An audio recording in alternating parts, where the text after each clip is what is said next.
ओम नमः शिवाय। ಭಾರತ್ ಮಾತಾ ಶಿವಶಕ್ತಿ ಅವತಾರ್ ಓಂ ಮಂಡಳಿ ಸತ್ಯ ಗೀತೆ ಮುರಳಿ ಓಂ ಪಿತಾಶ್ರೀ ಶಿವತಂದೆಯ ನೆನಪಿದೆಯೇ? ಮುರಳಿಯ ದಿನಾಂಕ 23/9/2025. ಬೆಳಗಿನ ತರಗತಿ ರಿವೈಸ್ ಕೋರ್ಸ್ 7/5/1968. ಓಂ ನಮಃ ಶಿವಾಯ. ಪ್ರೀತಿಯ ಮಕ್ಕಳೇ, ಇಲ್ಲಿ ನಿಮಗೆ ಜ್ಞಾನ ರತ್ನಗಳು ಸಿಗುತ್ತವೆ. ಈ ಜ್ಞಾನ ರತ್ನಗಳ ಮೌಲ್ಯವು ಹೆಚ್ಚು. ಅದನ್ನು ಯಾರೂ ಹೇಳಲು ಸಾಧ್ಯವಿಲ್ಲ. ತಂದೆ ರೂಪವೂ ಆಗಿದ್ದಾರೆ ಅಲ್ಲವೇ? ಅದಕ್ಕೆ ಜ್ಞಾನದ ಮಳೆಯನ್ನು ಸಹ ಸುರಿಸುತ್ತಾರೆ. ಈಗ ಇಡೀ ಸೃಷ್ಟಿಯ ಆದಿ ಮಧ್ಯ ಅಂತ್ಯದ ರಹಸ್ಯವನ್ನು ನೀವು ಮಕ್ಕಳು ತಿಳಿದುಕೊಂಡಿದ್ದೀರಿ. ಹಾಗಾದರೆ ಮಕ್ಕಳು ಎಷ್ಟು ಚೆನ್ನಾಗಿ ಓದಬೇಕು? ಇಲ್ಲಿ ಮುಂದೆ ಕುಳಿತು ನೀವೂ ಸಹ ರಿಫ್ರೆಶ್ ಆಗುತ್ತೀರಿ. ಈಗ ತಂದೆ ನನ್ನನ್ನು ನೆನಪು ಮಾಡಿರಿ ಎಂದು ಹೇಳುತ್ತಾರೆ ಮತ್ತು ಈ ಚಕ್ರವೂ ಸಹ ತುಂಬ ಸುಲಭ. ಇದನ್ನು ಮರೆಯುವ ಮಾತೇ ಅಲ್ಲ. ಬೇಹದ್ದಿನ ತಂದೆ ಸತ್ಯ. ಅವರು ಸತ್ಯವನ್ನೇ ಹೇಳುತ್ತಾರೆ. ಆಗಲೇ ಸತ್ಯಯುಗದ ಸ್ಥಾಪನೆ ಆಗುತ್ತದೆ. ಅನೇಕ ಬಾರಿ ಸತ್ಯಖಂಡದ ಸ್ಥಾಪನೆ ಆಗುತ್ತದೆ. ಆದರೂ ಅದು ಸಹ ಸುಳ್ಳಿನ ಖಂಡ ಆಗುತ್ತದೆ. ಈಗ ಸುಳ್ಳಿನ ಖಂಡವೇ ಇದೆ. ಸುಳ್ಳು ಮಾಯೆ, ಸುಳ್ಳು ಶರೀರ ಎಂದು ಹೇಳುತ್ತಾರಲ್ಲವೇ? ಈಗ ನಿಮ್ಮ ಬುದ್ಧಿಯಲ್ಲಿ ಇಡೀ ಸಂಸಾರ ಬಂದಿದೆ. ಇದು ಬೇರೆ ಯಾರಿಗೂ ತಿಳಿದಿಲ್ಲ. ನಿಮ್ಮ ಬುದ್ಧಿಯಲ್ಲಿ ಸಂಪೂರ್ಣ ಜ್ಞಾನವಿದೆ ಮತ್ತು ಇದು ತುಂಬ ಸಹಜವಾಗಿದೆ. ಈ ರೀತಿಯೂ ಅಲ್ಲ, ಕಾಡಿಗೆ ಹೋಗಿ ಕುಳಿತುಕೊಳ್ಳಬೇಕೆಂದಲ್ಲ. ಎಲ್ಲ ಮಾತುಗಳು ನಿಮ್ಮ ಮಕ್ಕಳ ಬುದ್ಧಿಯಲ್ಲಿ ಚೆನ್ನಾಗಿದೆ. ಈ ಜ್ಞಾನವನ್ನು ಬೇಹದ್ದಿನ ತಂದೆಯೇ ಕೊಡುತ್ತಾರೆ ಎಂದು ಸಹ ತಿಳಿದುಕೊಂಡಿದ್ದೀರಿ. ಇವರನ್ನು ಭಕ್ತಿ ಮಾರ್ಗದಲ್ಲಿ ನೆನಪು ಮಾಡುತ್ತಾ ಬಂದಿದ್ದೀರಿ. ಜಗತ್ತಿಗೆ ಇದು ತಿಳಿದಿಲ್ಲ. ಹೇಗೆ ಕಲ್ಪಕಲ್ಪಕ್ಕೂ ನಂಬರ್ ವಾರ್ ಬರುತ್ತಾರೆಯೋ ಉಬಹು, ಅದೇ ರೀತಿ ಹಾಗೆಯೇ ಬರುತ್ತಾರೆ. ಅವಶ್ಯವಾಗಿ ಓಡಿ ಬರುತ್ತಾರೆ. ಸಂಪೂರ್ಣ ರಾಜಧಾನಿ ಸ್ಥಾಪನೆಯಾಗಲಿದೆ. ತಂದೆ ಮಕ್ಕಳನ್ನು ಹೂವಿನಂತೆ ಮಾಡಿ ಕರೆದುಕೊಂಡು ಹೋಗುತ್ತಾರೆ. ಎಲ್ಲರೂ ಅವಶ್ಯವಾಗಿ ಪವಿತ್ರರಾಗಬೇಕು. ಎಲ್ಲರ ಪಾತ್ರವು ಅವರವರದ್ದೇ ಆಗಿದೆ. ಇದು ಒಂದು ಆಟ. ಮನೆಯಲ್ಲಿ ಅವಶ್ಯವಾಗಿ ಪವಿತ್ರರಾಗಿ ಹೋಗುತ್ತಾರೆ. ಪ್ರತಿಯೊಬ್ಬರಿಗೂ ಅವರವರ ಪಾತ್ರ ಸಿಕ್ಕಿದೆ. ಅದು ಹದ್ದಿನ ಡ್ರಾಮಾ. ನಾವು ಏಕಾಂತದಲ್ಲಿ ಕುಳಿತು ಈ ಮಾತುಗಳ ಬಗ್ಗೆ ವಿಚಾರ ಮಂಥನ ಮಾಡಿದಾಗ ತುಂಬ ಮಜಾ ಬರುತ್ತದೆ. ಪ್ರತಿ ಆತ್ಮನಿಗೂ ತನ್ನದೇ ಆದ ಪಾತ್ರವಿದೆ. ಅದು ಸಹ ಅವಿನಾಶಿ. ಆತ್ಮವೂ ಸಹ ಅವಿನಾಶಿ. ಎಷ್ಟು ಸಣ್ಣ ಬಿಂದು, ಆ ಸಣ್ಣ ಬಿಂದುವನ್ನು ನೆನಪು ಮಾಡುವುದು ಕಷ್ಟ. ಎಷ್ಟು ಸಣ್ಣ ಬಿಂದು, ಇದು ಅರ್ಥ ಮಾಡಿಕೊಳ್ಳುವ ಮಾತು ಆಗಿದೆ ಅಲ್ಲವೇ? ತಂದೆ ಎಂದು ಯಾರಿಗೆ ಹೇಳಲಾಗುತ್ತದೆ? ಸಾಲಿಗ್ರಾಮ ಎಂದು ಯಾರಿಗೆ ಹೇಳಲಾಗುತ್ತದೆ? ನೀವು ಈಗ ತಿಳಿದುಕೊಳ್ಳುತ್ತಿದ್ದೀರಿ. ಇದನ್ನು ಸಹ ಕೆಲವರು ಮರೆತು ಹೋಗುತ್ತಾರೆ. ಇಂದು ನಾನು ನಿಮಗೆ ರಹಸ್ಯದ ಮಾತುಗಳನ್ನು ತಿಳಿಸುತ್ತೇನೆ ಎಂದು ತಂದೆ ಹೇಳುತ್ತಾರೆ. ಬಾಬಾ ಮೊದಲು ಯಾಕೆ ಹೇಳಲಿಲ್ಲ ಎಂದು ಮಕ್ಕಳು ಕೇಳುತ್ತಾರೆ. ಮೊದಲು ಹೇಗೆ ಹೇಳಲು ಸಾಧ್ಯ? 1 ಸೆಕೆಂಡಿನಲ್ಲಿ ಯಾರಾದರೂ ಸಂಪೂರ್ಣರಾಗುತ್ತಾರೆಯೇನೋ? ಸಮಯ ಬೇಕಾಗುತ್ತದೆ. ತಂದೆ ದೇಹ ಸಹಿತ ಈ ಕಣ್ಣುಗಳಿಂದ ಏನನ್ನು ನೋಡುತ್ತೀರೋ ಇದನ್ನು ಎಲ್ಲವನ್ನೂ ಮರೆತು ಬಿಡಿ, ಆಗ ಗ್ರಹಣ ಬಿಟ್ಟು ಹೋಗುತ್ತದೆ ಎಂದು ಹೇಳುತ್ತಾರೆ. ಇದರಲ್ಲಿ ಎಲ್ಲಿಯೂ ಹೋಗುವ, ಬೇರೆ ಏನೂ ಮಾಡುವ ಅಗತ್ಯವಿಲ್ಲ. ಅದೆಲ್ಲವೂ ಹಠ ಆಗಿದೆ. ತಂದೆ ಮನೆಯಲ್ಲಿಯೇ ಕುಳಿತು ನಿಮಗೆ ತಿಳಿಸುತ್ತೇನೆ ಎಂದು ಹೇಳುತ್ತಾರೆ. ಮೃತ್ಯು ಮುಂದೆಯೇ ನಿಂತಿದೆ ಎಂದು ಸಹ ತಿಳಿದುಕೊಳ್ಳಿರಿ. ಇಂತಿಂತಹ ಬಾಂಬ್ಗಳು ರೆಡಿ ಮಾಡುತ್ತಾರೆ. ಕಲ್ಪದ ಮೊದಲೂ ಸಹ ಈ ರೀತಿಯಾಗಿತ್ತು. ಇದೇ ಸಮಯವಾಗಿತ್ತು. ಸುಮ್ಮನೆ ಶಂಕರನನ್ನು ವಿನಾಶಕ್ಕಾಗಿ ನಿಮಿತ್ತ ಮಾಡಲಾಗಿದೆ. ಎಲ್ಲವೂ ನಿಯಮದ ಅನುಸಾರ ಆಗುತ್ತದೆ. ಯಾವುದೇ ವಸ್ತುವಿಗೆ ಬೆಂಕಿ ತಗಲುತ್ತದೆ, ಅದು ಯಾವುದಾದರೂ ಕಾರಣದಿಂದ ಬೆಂಕಿ ತಗಲುತ್ತದೆ. ಸುಮ್ಮನೆ ತಗಲಲು ಸಾಧ್ಯವಿಲ್ಲ. ಯಾರಾದರೂ ಬುದ್ಧಿವಂತರು ಇದ್ದರೂ ಅವರು ನಾವು ಮೃತ್ಯುವಿಗಾಗಿ ಇದನ್ನು ಮಾಡುತ್ತಿದ್ದೇವೆ ಎಂದು ಸ್ವತಃ ಅರ್ಥ ಮಾಡಿಕೊಳ್ಳುತ್ತಾರೆ ಎಂದು ಬಾಬಾ ತಿಳಿಸುತ್ತಾರೆ. ಈ ವಸ್ತುಗಳನ್ನು ಮಾಡದೇ ಇರಲು ಸಾಧ್ಯವಿಲ್ಲ. ತಂದೆ ಬಂದಿದ್ದಾರೆ ಎಂದು ಅವರಿಗೆ ಗೊತ್ತಿದೆಯೇನು? ತಂದೆ ಪ್ರೇರಣೆ ಇತ್ಯಾದಿ ಕೊಡುತ್ತಾರೆಂದಲ್ಲ, ತಂದೆ ಹೇಗೆ ಪ್ರೇರಣೆ ಕೊಡುತ್ತಾರೆ. ಇದು ಡ್ರಾಮಾದಲ್ಲಿ ಎಲ್ಲವೂ ದಾಖಲಾಗಿದೆ. ತಂದೆಯ ಮೇಲೆ ಅಥವಾ ಶಂಕರನ ಮೇಲೆ ಯಾವುದೇ ದೋಷವಿಲ್ಲ. ಇದು ಅನಾದಿ ಮಾಡಲ್ಪಟ್ಟಂತಹ ಡ್ರಾಮಾ. ಇದನ್ನು ನಿಗದಿತ ಎಂದು ಕರೆಯಲಾಗುತ್ತದೆ. ಯಾರ ನಿಗದಿತ? ಡ್ರಾಮಾ ನಿಗದಿಯಾಗಿದೆ. ಡ್ರಾಮಾವನ್ನು ಯಾರೂ ಸಹ ತಿಳಿದಿಲ್ಲ. ಈ ತಂದೆ ಬಂದು ತಿಳಿಸುತ್ತಾರೆ ಮತ್ತು ಇದನ್ನು ಹೇಳುತ್ತಾರೆ, ಮಕ್ಕಳೇ, ದೈವಿ ಗುಣಗಳನ್ನು ಧಾರಣೆ ಮಾಡಿರಿ, ಆಗ ಪಾವನರಾಗುತ್ತೀರಿ. ನೀವು ಪಾವನ ದೇವತೆಗಳ ಮಹಿಮೆ ಮಾಡುತ್ತೀರಿ ಅಲ್ಲವೇ? ಪತಿತರಾಗಿದ್ದಾರೆ, ಹಾಗಾಗಿ ಭಿಕ್ಷುಕರಾಗಿದ್ದಾರೆ. ಈ ಸಮಯದಲ್ಲಿ ಇವರು ದಿವಾಳಿಯಾಗಿದ್ದಾರೆ. ಅನೀತಿವಂತರು ಏನೂ ಅರ್ಥ ಮಾಡಿಕೊಳ್ಳುವುದಿಲ್ಲ. ವಿಶ್ವದಲ್ಲಿ ಶಾಂತಿಯು ಇವರ ರಾಜ್ಯದಲ್ಲಿ ಇತ್ತು. ಅದು ಮತ್ತೆ ಈಗ ಸ್ಥಾಪನೆಯಾಗುತ್ತಿದೆ. ಮೊದಲು ಹೀಗೆ ಹೇಳುತ್ತಿರಲಿಲ್ಲ. ಈಗ ಎಲ್ಲರೂ ಶಾಂತಿಯಾಗಲಿ ಎಂದು ಹೇಳುತ್ತಾ ಇರುತ್ತಾರೆ. ಶಾಂತಿಗಾಗಿ ಪ್ರಶಸ್ತಿಗಳನ್ನು ಕೊಡುತ್ತಾ ಇರುತ್ತಾರೆ. ಇದರಿಂದ ಏನೂ ಆಗುವುದಿಲ್ಲ. ಈಗ ನೀವು ತಂದೆಯನ್ನು ನಾವು ನೆನಪು ಮಾಡುತ್ತೇವೆ ಎಂದು ಗೊತ್ತಿದೆ. ಯಾರು ಎಷ್ಟು ಜಾಸ್ತಿ ನೆನಪು ಮಾಡುತ್ತಾರೋ ಅವರಿಗೆ ಬಹುಮಾನ ಸಿಗುತ್ತದೆ. ವಿಶ್ವದ ರಾಜ್ಯವನ್ನು ತಂದೆ ಕೊಡುತ್ತಾರೆ. ನೀವೆಲ್ಲರೂ ತಂದೆಯ ಸಹಯೋಗಿಗಳು, ಭಗವಂತನ ಸೇವಾದಾರಿಗಳು ಅಲ್ಲವೇ? ನಾವೆಲ್ಲರೂ ಶ್ರೀಮತದ ಮೇಲೆ ಇಡೀ ವಿಶ್ವದ ಸೇವೆಯನ್ನು ಮಾಡುತ್ತೇವೆ ಎಂದು ಗೊತ್ತಿದೆ. ಎಷ್ಟು ನೆನಪು ಮಾಡುತ್ತೀರೋ ಅಷ್ಟು ಪರಿಶುದ್ಧರಾಗುತ್ತೀರಿ ಮತ್ತು ಎಷ್ಟು ಓದುತ್ತೀರೋ ಅಷ್ಟು ರಾಜ್ಯ ಸಿಗುತ್ತದೆ. ಒಳ್ಳೆಯದು. ಆದರೂ ಸಹ ತಂದೆ ನನ್ನನ್ನು ನೆನಪು ಮಾಡಿರಿ ಮತ್ತು ರಾಜ್ಯವನ್ನು ನೆನಪು ಮಾಡಿರಿ ಎಂದು ಹೇಳುತ್ತಾರೆ. ಬೇಹದ್ದಿನ ತಂದೆಯನ್ನು ನೆನಪು ಮಾಡಿದರೆ ವಿಕರ್ಮಗಳು ವಿನಾಶ ಆಗುತ್ತವೆ ಮತ್ತು ಸೃಷ್ಟಿಯ ಚಕ್ರವನ್ನು ನೆನಪು ಮಾಡುವುದರಿಂದ ರಾಜ್ಯ ಸಿಗುತ್ತದೆ. ನೆನಪು ಮಾಡುವುದು ನಿಮ್ಮ ಕೆಲಸ. ಎಲ್ಲಿ ಬೇಕಾದರೂ ಹೋಗಿರಿ, ತಿರುಗಾಡಿರಿ, ಸುತ್ತಾಡಿರಿ.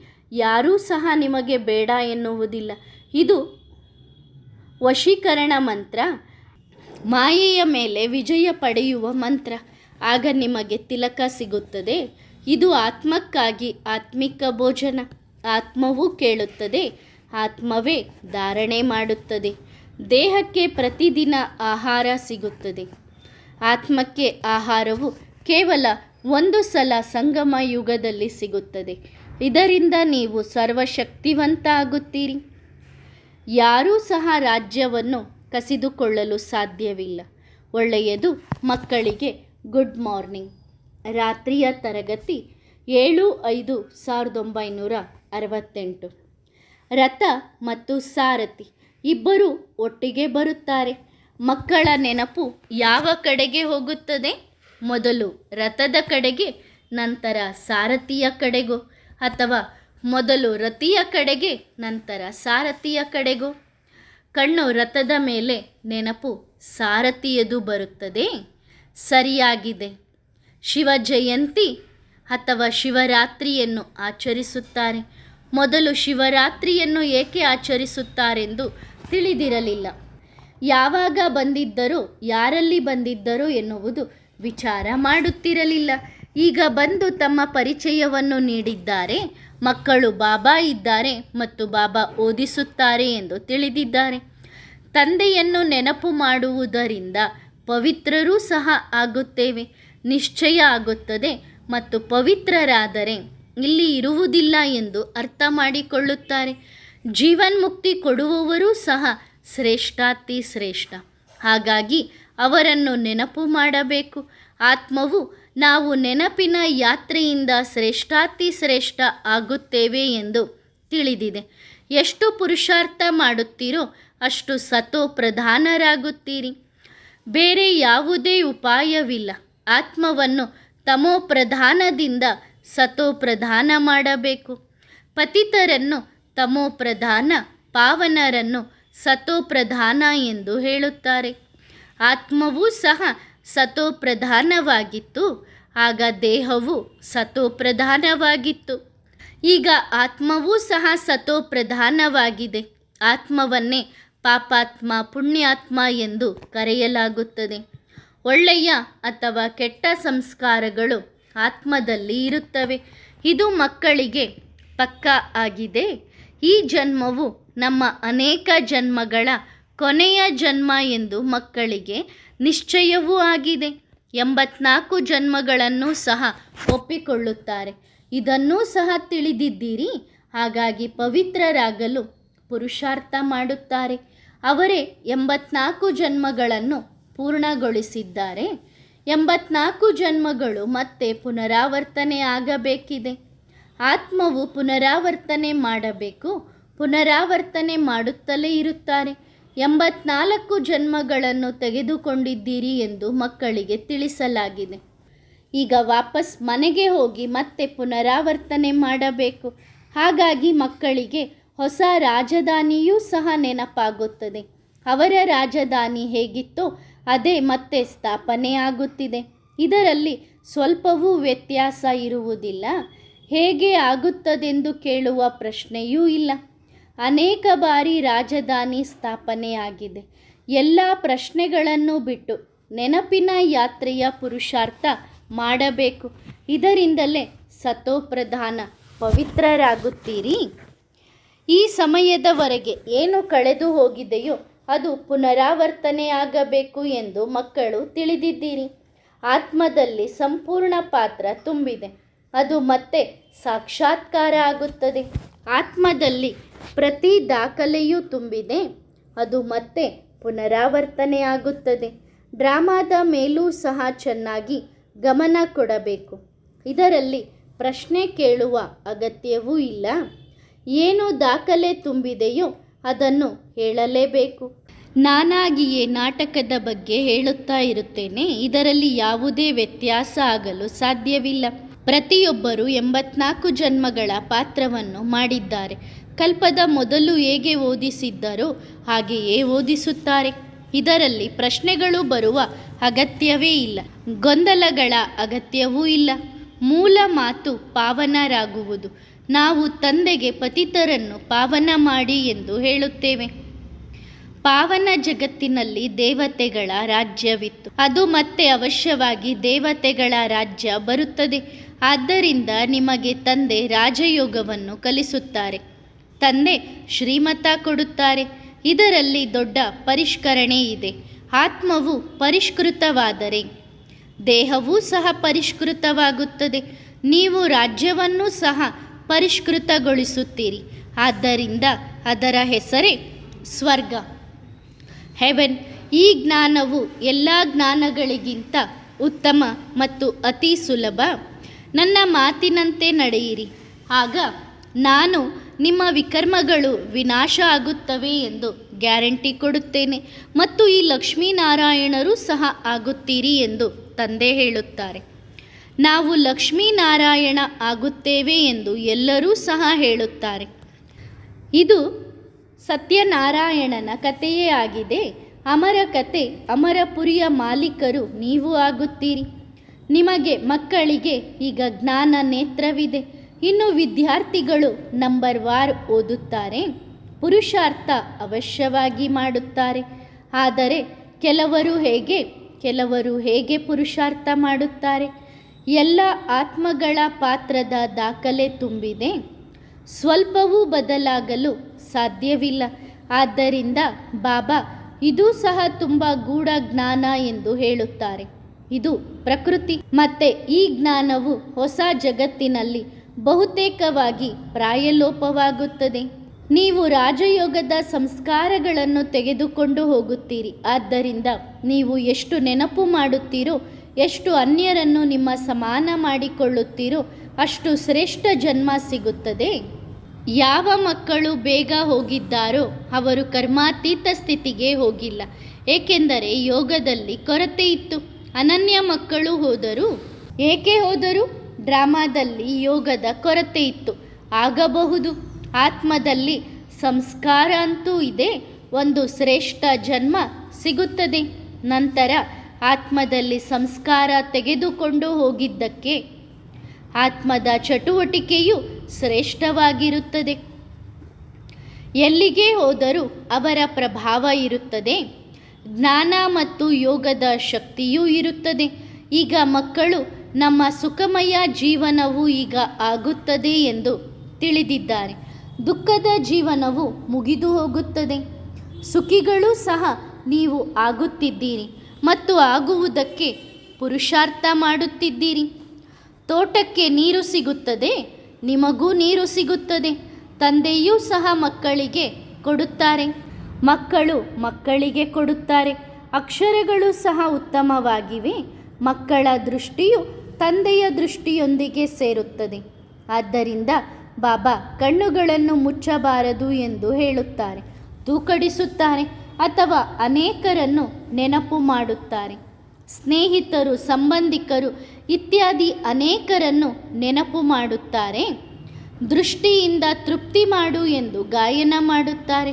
ತಂದೆ ಎಲ್ಲರನ್ನೂ ತೃಪ್ತಿ ಮಾಡುತ್ತಾರೆ, ಎಲ್ಲರಿಗೂ ಸದ್ಗತಿ ಕೊಡುತ್ತಾರೆ. ಚಟುವಟಿಕೆ ನಡೆಯುತ್ತದೆಯಲ್ಲವೇ, ಅದನ್ನು ನಂತರ ಗಾಯನ ಮಾಡಲಾಗುತ್ತದೆ. ತಂದೆ ತುಂಬ ಪ್ರೀತಿಯವರು, ಇವರಿಗಿಂತ ಶ್ರೇಷ್ಠ ಯಾರೂ ಇಲ್ಲ.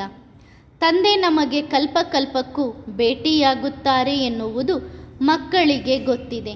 ಬೇಹದ್ದಿನ ಸನ್ಯಾಸ ಮಾಡಿಸುತ್ತಾರೆ. ಈ ರೀತಿಯ ಸನ್ಯಾಸ ಬೇರೆ ಯಾರೂ ಮಾಡಿಸಲು ಸಾಧ್ಯವಿಲ್ಲ. ಬೇಹದ್ದಿನ ಸನ್ಯಾಸ ಹೇಗೆ ಆಗುತ್ತದೆ ಎಂದು ಯಾರಿಗೂ ತಿಳಿದಿಲ್ಲ. ದೇಹವನ್ನು ಬಿಟ್ಟು ವಾಪಸ್ ಮನೆಗೆ ಹೋಗಬೇಕು ಎಂದು ನೀವು ಮಕ್ಕಳಿಗೆ ಗೊತ್ತಿದೆ. ಹಳೆಯ ಜಗತ್ತಿನ ಯಾವುದೇ ವಿಷಯ ನೆನಪಾಗಬಾರದು. ಪರಿಶ್ರಮವಿದೆ ಅಲ್ಲವೇ? ದೇಹ ಸಹಿತ ದೇಹದ ಎಲ್ಲ ಸಂಬಂಧಗಳನ್ನು ಮರೆಯಬೇಕು. ನಿಮ್ಮನ್ನು ಆತ್ಮ ಎಂದು ತಿಳಿದು ನನ್ನನ್ನು ನೆನಪು ಮಾಡಿರಿ. ಈ ವಿಷಯವು ಕಠಿಣವಾಗಿದೆ. ಈಗ ಬಾಬಾ ಇದರ ಮೇಲೆ ಈ ವಿಷಯದ ಬಗ್ಗೆ ಒತ್ತು ಕೊಡುತ್ತಿದ್ದಾರೆ. ಮತ್ತೆ ಬುದ್ಧಿಯಲ್ಲಿ ಯಾವುದೇ ದೇಹದಾರಿಗಳ ನಾಮರೂಪ ಬರಬಾರದು. ತಂದೆಯೇ ನೆನಪು ಆಗಬೇಕು. ಪರಿಶ್ರಮದಿಂದ ಸ್ಥಿತಿಯನ್ನು ಗಟ್ಟಿ ಮಾಡಿಕೊಳ್ಳಬೇಕು. ವಿಚಾರ ಸಾಗರ ಮಂಥನ ಮಾಡಬೇಕು. ಯಾವುದೇ ವಿಷಯ ಅರ್ಥವಾಗದಿದ್ದರೆ ಕೇಳಬಹುದು. ಅವಶ್ಯವಾಗಿ ತಂದೆಗೆ ಪತಿತ ಪಾವನ ಸರ್ವಶಕ್ತಿವಂತ ಎಂದೂ ಸಹ ಹೇಳಲಾಗುತ್ತದೆ. ತಂದೆಯ ಬ್ಯಾಟ್ರಿ ಯಾವಾಗಲೂ ಚಾರ್ಜ್ ಆಗಿರುತ್ತದೆ, ನಿಮ್ಮದು ಡಿಸ್ಚಾರ್ಜ್ ಆಗುತ್ತದೆ. ಈಗ ತಂದೆಯ ಜೊತೆಗೆ ಬುದ್ಧಿಯೋಗವನ್ನು ಜೋಡಿಸುವುದರಿಂದಲೇ ನಮ್ಮ ಬ್ಯಾಟ್ರಿ ಚಾರ್ಜ್ ಆಗಬೇಕು. ಏಳುವಾಗ, ಕುಳಿತುಕೊಳ್ಳುವಾಗ, ತಿನ್ನುವಾಗ, ಕುಡಿಯುವಾಗ ತಂದೆಯ ನೆನಪಿನಲ್ಲಿ ಇರಬೇಕು. ಬಾಬಾ ಪ್ರೇಮಿ ಪ್ರೇಯಸಿಯ ಉದಾಹರಣೆಯನ್ನು ಕೊಡುತ್ತಾರೆ. ಸಂಗಮ ಯುಗದಲ್ಲಿಯೇ ಎಲ್ಲರ ಸದ್ಗತಿಯ ಬಗ್ಗೆ ಹೇಳಲಾಗಿದೆ. ಈ ರಥವನ್ನು ಸಾಮಾನ್ಯವೆಂದು ನೋಡಿ ಕೆಲವರು ವಿರಳವಾಗಿ ನಿಶ್ಚಯ ಬುದ್ಧಿಯವರು ಆಗುತ್ತಾರೆ ಎಂದು ತಂದೆ ಹೇಳುತ್ತಾರೆ. ಬ್ರಹ್ಮ ಅವರ ಮೂಲಕ ಸ್ಥಾಪನೆ ಎಂದು ಹೇಳುತ್ತಾರೆ. ಪ್ರಜಾಪಿತ ಎಂದೂ ಸಹ ಹೇಳುತ್ತಾರೆ. ಬ್ರಾಹ್ಮಣ ಮಕ್ಕಳು ಎಲ್ಲರೂ ದತ್ತು ಮಾಡಿಕೊಂಡಿರುವವರು. ದೇವತೆಗಳು ಸತ್ಯಯುಗದಲ್ಲಿ ಯೋಗ ಬಲದಿಂದ ಆಗುತ್ತಾರೆ. ಅಲ್ಲಿ ರಾವಣ ಇರುವುದೇ ಇಲ್ಲ. ಅಂತಹ ಪಾಯಿಂಟ್ಸ್ಗಳನ್ನು ಧಾರಣೆ ಮಾಡಬೇಕು. ಆಗ ಸಮಯಕ್ಕೆ ಹೇಳಲು ಸಾಧ್ಯವಾಗುತ್ತದೆ. ಅಲ್ಲಿ ರಾವಣನೇ ಇರುವುದಿಲ್ಲ. ತಂದೆ ಸರ್ವಶಕ್ತಿವಂತ. ಅವರ ಜೊತೆ ಯೋಗವನ್ನು ಜೋಡಿಸುವುದರಿಂದ ನಾವು ಈ ಯೋಗ ಬಲದಿಂದ ವಿಶ್ವದ ಮಾಲೀಕರಾಗುತ್ತೇವೆ. ಬಾಹುಬಲದಿಂದ ವಿನಾಶ ಆಗುತ್ತದೆ, ಯೋಗ ಬಲದಿಂದ ಸ್ಥಾಪನೆ ಆಗುತ್ತದೆ. ಶಾರೀರಿಕ ಬಲ ಮತ್ತು ಆತ್ಮಿಕ ಬಲದಲ್ಲಿ ಎಷ್ಟು ವ್ಯತ್ಯಾಸವಿದೆ. ಅದು ಶಾರೀರಿಕ ಬಲ, ಅದು ಮುಂದುವರಿಯುತ್ತಲೇ ಇದೆ. ಈ ಯೋಗ ಬಲ ಈಗಲೇ ಸಿಗುತ್ತದೆ. ಇದು ನೆನಪು ಮತ್ತು ಶಿಕ್ಷಣ ಎರಡರ ಕಡೆಯೂ ಗಮನ ಕೊಡಬೇಕು. ನೆನಪು ಮಾಡಬೇಕು. ಜ್ಞಾನವು ಪ್ರತಿದಿನ ಕೇಳಬೇಕು. ವ್ಯವಸ್ಥೆಯು ಎಲ್ಲವೂ ಸಿಗುತ್ತದೆ. ಯೋಗ ಬಲದಿಂದ ನೀವು ಇಡೀ ವಿಶ್ವವನ್ನು ಪವಿತ್ರ ಮಾಡುತ್ತೀರಿ. ಮುಖ್ಯ ಮಾತು ಪವಿತ್ರರು ಆಗುವುದು. ಹೊಸ ಜಗತ್ತು ಸತೋಪ್ರಧಾನವಾಗಿತ್ತು ಎಂದು ಗೊತ್ತಿದೆ. ಮತ್ತೆ ಪುನರಾವರ್ತನೆಯಾಗುತ್ತದೆ. ಹಾಗಾಗಿ ಅವಶ್ಯವಾಗಿ ಸತೋಪ್ರಧಾನರು ಆಗಬೇಕು. ಬಾಬಾ ಸತೋಪ್ರಧಾನರಾಗುವ ಉಪಾಯವನ್ನು ನಿಖರವಾಗಿ ಮತ್ತು ಕಲ್ಪಕಲ್ಪಕ್ಕೂ ಹೇಳುತ್ತಾರೆ. ಅದಕ್ಕೆ ಒಂದು ಮುಖವೂ ಬೇಕಲ್ಲವೇ? ಆ ಮುಖವನ್ನು ಗೋಮುಖ ಎಂದು ಹೇಳಲಾಗಿದೆ. ಸರಿಯಾಗಿ ಗೋವೂ ಸಹ ಇದೆ. ಇವರ ಮೂಲಕ ಅನೇಕರನ್ನು ದತ್ತು ಮಾಡಿಕೊಳ್ಳುತ್ತಾರೆ. ಹಾಗಾದರೆ ಇವರು ಗೋಮಾತೆಯಾದರು ಅಲ್ಲವೇ? ನಗುತ್ತಾ ನಾನು ಎಷ್ಟು ಜನರನ್ನು ದತ್ತು ಮಾಡಿಕೊಂಡಿದ್ದೇನೆ ಎಂದು ಹೇಳುತ್ತಾರೆ. ಜಗತ್ತಿನ ಅಂಬಾ ಎಂದು ಯಾರಿಗೆ ಹೇಳುತ್ತಾರೆ? ಅವರು ಆತ್ಮಗಳ ತಂದೆ. ಆದರೆ ಅಂಬೆ ತಾಯಿ ಬೇಕು. ಅಂಬಾ ಅವರ ಬಳಿ ತುಂಬ ಜನ ಹೋಗುತ್ತಾರೆ. ಕೊನೆಯಲ್ಲಿ ಇವರಲ್ಲಿ ಅಂಬಾ ಯಾರು ಎಂದು ಸ್ವಲ್ಪವೂ ಅರ್ಥ ಮಾಡಿಕೊಳ್ಳುವುದಿಲ್ಲ. ದೇವಾಲಯಗಳು ತುಂಬ ದೊಡ್ಡದಾಗಿವೆ. ಅಮ್ಮ ಅಮ್ಮ, ಅಂಬೆ ಅಂಬೆ ಎಂದು ಯಾರಿಗೆ ಹೇಳುತ್ತಾರೆ? ಅವರು ಅವಶ್ಯವಾಗಿ ಬೇಹದ್ದಿನ ಅಂಬೆ ಆಗಿರಬೇಕು. ಬೇಹದ್ದಿನ ಅಂಬೆಯಿಂದ ಬೇಹದ್ದಿನ ರಾಜ್ಯ ಸಿಗುತ್ತದೆ. ನಂತರ ಮಹಾರಾಜ ಮಹಾರಾಣಿ ಆಗುತ್ತಾರೆ. ಪ್ರತಿ ವರ್ಷ ಅವರಿಂದ ಹಣ ಕೇಳುತ್ತೀರಿ. ಅವರೇ ಮುಂದೆ ರಾಜ ರಾಜೇಶ್ವರಿ ಆಗುತ್ತಾರೆ. ಅವರೇ ಮಮ್ಮ. ಈ ಸಮಯದಲ್ಲಿ ನಾವು ಮಮ್ಮ ಬಾಬಾ ಅವರ ಜೊತೆಗಿದ್ದೇವೆ ಎಂದು ಗೊತ್ತಿದೆ. ನಂತರ ಲಕ್ಷ್ಮೀನಾರಾಯಣರ ಜೊತೆ ಇರುತ್ತೀರಿ. ಇಲ್ಲಿ ನಿಮಗೆ ಜ್ಞಾನ ರತ್ನಗಳು ಸಿಗುತ್ತವೆ. ಈ ರತ್ನಗಳ ಮೌಲ್ಯವೂ ಹೆಚ್ಚು. ಅದನ್ನು ಯಾರೂ ಹೇಳಲು ಸಾಧ್ಯವಿಲ್ಲ. ತಂದೆ ರೂಪವೂ ಆಗಿದ್ದಾರೆ. ಜ್ಞಾನದ ಮಳೆಯನ್ನೂ ಸಹ ಸುರಿಸುತ್ತಾರೆ. ಅರ್ಧಕಲ್ಪ ಭಕ್ತಿ ಅಜ್ಞಾನ, ಅರ್ಧಕಲ್ಪ ಜ್ಞಾನ. ಈಗ ಇಡೀ ಸೃಷ್ಟಿಯ ಆದಿ ಮಧ್ಯ ಅಂತ್ಯದ ರಹಸ್ಯವನ್ನು ನೀವು ಮಕ್ಕಳು ತಿಳಿದುಕೊಂಡಿದ್ದೀರಿ. ಹಾಗಾದರೆ ಮಕ್ಕಳು ಎಷ್ಟು ಚೆನ್ನಾಗಿ ಓದಬೇಕು. ಇಲ್ಲಿ ತಂದೆಯ ಮುಂದೆ ಕುಳಿತು ರಿಫ್ರೆಶ್ ಆಗುತ್ತೀರಿ. ನಾವು ಬಾಬಾರವರ ಮಡಿಲಲ್ಲಿ ಕುಳಿತಿದ್ದೇವೆ ಎಂದು ಅನುಭವ ಮಾಡಿರಿ. ಬಾಬಾ ಓದಿಸುತ್ತಿದ್ದಾರೆ. ಪಾಂಡವ ಸೇನೆಯ ಅಧಿಕಾರಿಯೂ ಸಹ ಆಗಿದ್ದಾರೆ. ಎಲ್ಲ ಆತ್ಮಗಳನ್ನು ಜೊತೆಗೆ ಕರೆದುಕೊಂಡು ಹೋಗುತ್ತಾರೆ. ಇದು ಶಿವನ ಮೆರವಣಿಗೆ. ನೀವು ಸಹೋದರರ ಮೆರವಣಿಗೆ ತಂದೆಯ ಹಿಂದೆ ಹಿಂದೆಯೇ ಬರುತ್ತದೆ. ಒಳ್ಳೆಯದು. ಆತ್ಮಿಕ ಮಕ್ಕಳ ಪ್ರತಿಯಾಗಿ ಆತ್ಮಿಕ ಬಾಪ್ತಾದ ಅವರ ನೆನಪು ಪ್ರೀತಿಗಳು. Good night. ವರದಾನ: ದೃಢ ಸಂಕಲ್ಪಧಾರಿ ಆಗಿರಿ. ತೀವ್ರ ಪುರುಷಾರ್ಥದ ಸುಲಭ ಸಾಧನ ದೃಢ ಸಂಕಲ್ಪ. ದೇಹಿ ಅಭಿಮಾನಿಯಾಗಲು ಸಹ ನಾನು ದೇಹವಲ್ಲ ಆತ್ಮ ಎಂದು ದೃಢ ಸಂಕಲ್ಪ ಮಾಡಬೇಕು. ಸಂಕಲ್ಪದಲ್ಲಿ ದೃಢತೆ ಇಲ್ಲದಿದ್ದರೆ ಯಾವುದೇ ವಿಷಯದಲ್ಲಿ ಯಶಸ್ಸು ಸಿಗಲು ಸಾಧ್ಯವಿಲ್ಲ. ಆದ್ದರಿಂದ ದೃಢ ಸಂಕಲ್ಪದ ಮೂರ್ತಿಯಾಗಿರಿ. ಒಳ್ಳೆಯದು. ಓಂ ನಮಃ ಶಿವಾಯ.